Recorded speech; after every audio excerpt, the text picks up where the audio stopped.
Doctor గారు మీ మందులు వాడిన తర్వాత కొద్దిగా ఫస్ట్ ఫ్యూ డేస్ అంటే 2 to 3 డేస్ కొద్దిగా మత్తుగా ఉండింది అని కొందరు చెప్తుంటారు యాక్చువల్లీ. సో దాని గురించి మనం ఇప్పుడు తెలుసుకుంటాము. ఎందుకు అట్లా అంటే దానివల్ల ఎటువంటి ఇబ్బందులు ఏమైనా ఉంటాయనే దాని గురించి మనం ఇప్పుడు తెలుసుకుంటాము. సో ఈ న్యూరాలజీ మెడిసిన్స్ ముఖ్యంగా ఏమిటంటే ఈ కాళ్ళు చేతులు తిమ్ముళ్ళు మంటలు ఉండే వాళ్ళకి ఇచ్చే మందులు, తర్వాత బ్రెయిన్ అంటే ఫిట్స్కు ఇచ్చే మందులు, తర్వాత హెడేక్కు సంబంధించిన మైగ్రేన్కు సంబంధించిన మందులు, ఈ విధంగా న్యూరాలజీకి సంబంధించిన మందులు ఇచ్చేదానివల్ల కొందరికి అంటే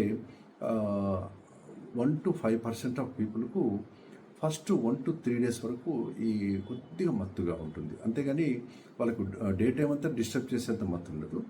ఒక మార్నింగ్ ఒక హాఫ్ అన్ అవర్ లేట్గా లేయడం అనేది జరుగుతుంటుంది. అది కూడా 1 to 5% ఆఫ్ పీపుల్కు. సో అది కూడా ఒక 3 days 4 days తర్వాత బాడీ దానికి అలవాటు అయిపోతుంది. మళ్ళీ దానివల్ల ఎటువంటి ఇబ్బంది ఉండదు. బట్ ఒక 0.1% ఆఫ్ పీపుల్ అంటే 1000 మందిలో ఒకరికి ఏమవుతుందంటే ఎక్కువ మత్తు వచ్చినప్పుడు, ఒకరికి ఇద్దరికి ఎక్కువ మత్తు వచ్చినప్పుడు అంతవరకు లేట్ చేయాల్సిన అవసరం లేదు. వెంటనే ఆ డాక్టర్ని సంప్రదిస్తే అప్పుడు డోస్ కొద్దిగా అడ్జస్ట్ చేయడమో లేకపోతే వేరే మందులు చేంజ్ చేయడం అనేది చేస్తారు. బట్ ఈ విధంగా ఈ న్యూరాలజీ మందులు వాడే వాళ్ళకు ఒక 1 to 5% ఆఫ్ పీపుల్ కొద్దిగా మత్తు రావడం అనేది జరుగుతుంది తప్ప దానివల్ల ఎటువంటి ఇబ్బంది కానీ ప్రమాదం కానీ ఉండదు.